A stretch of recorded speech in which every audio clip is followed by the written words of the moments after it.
5 dahilan kung bakit napili ang BINI sa Coachella. Sa isang festival kung saan ang bawat artist ay pinipili hindi lang dahil sikat sila, kundi dahil kaya nilang magdala ng bagong tunog sa buong mundo. Isang pangalan ang biglang sumingit mula sa Pilipinas. BINI. Isang all-Filipino girl group na hindi lang basta nag-perform, kundi nagmarka sa kasaysayan. Pero ang tanong ng marami, sa dami ng artist sa Pilipinas, bakit sila?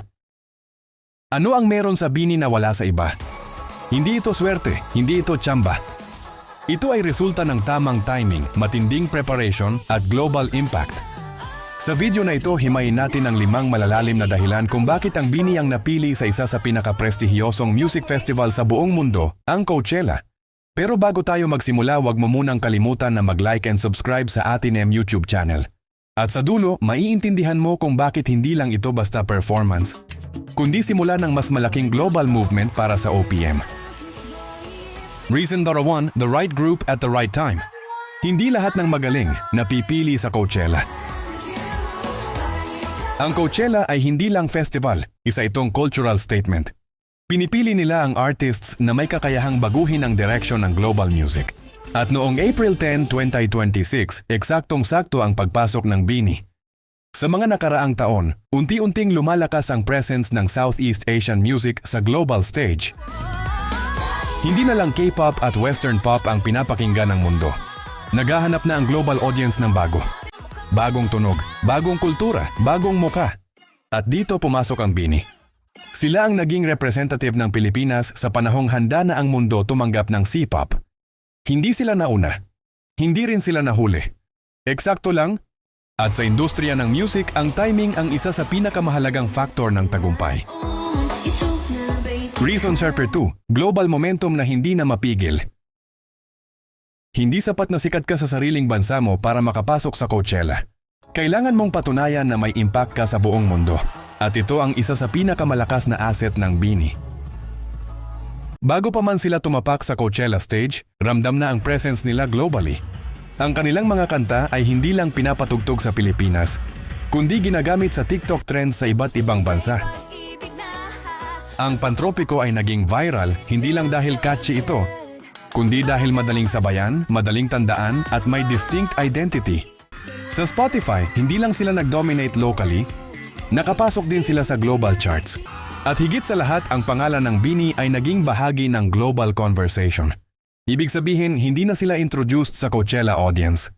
Kilala na sila bago pa man sila ipakilala. At sa mata ng festival organizers, ito ang klase ng artist na gusto nila. Reason number 3, world-class performance na kayang makipagsabayan. Ang Coachella ay hindi basta concert, ito ay isang testing ground. Dito mo makikita kung ang isang artist ay kayang mag-perform sa harap ng libo-libong tao mula sa iba't ibang bansa. At dito pinatunayan ng BINI ang kanilang kakayahan. Hindi lang sila kumanta, nag-deliver sila ng full experience. High-energy choreography, stable vocals, consistent stage presence.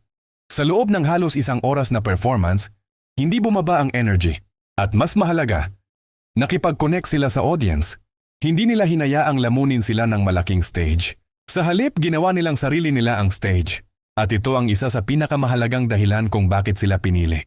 Dahil sa Coachella, hindi sapat ang magaling ka lang. Kailangan mong maging unforgettable. Reason number 4, authentic Filipino identity. Sa panahon ngayon, hindi na uso ang panggagaya. Ang hinahanap ng global audience ay authenticity. At dito naging kakaiba ang BINI. Hindi sila trying to be K-pop. Hindi rin sila trying to be Western pop. May sarili silang tunog, may sarili silang identidad, at higit sa lahat, dala nila ang kulturang Pilipino sa kanilang performance. Mula sa vibe ng kanilang music, hanggang sa visuals at overall branding, ramdam ang pagiging Filipino. At ito ang nagbigay sa kanila ng edge. Dahil sa isang festival na puno ng magkakaparehong tunog, ang naiiba ang napapansin. At ang BINI, hindi lang naiiba. Sila ay totoo. Reason number 5, strategic build-up at solid foundation. Ang success ng BINI ay hindi overnight. Ito ay produkto ng mahabang proseso. Training, disiplina, at malinaw na direksyon. Bago pa man ang Coachella, pinagdaanan nila ang matinding preparation. Years of training, live performances, international exposure.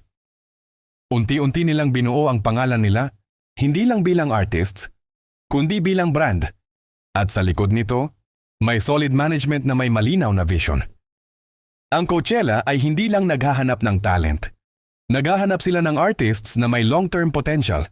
At ang BINI, hindi lang ready para sa isang performance. Handa sila para sa global stage.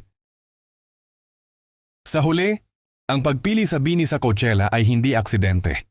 Ito ay kombinasyon ng tamang timing, global momentum, world-class performance, authentic identity, at strategic growth.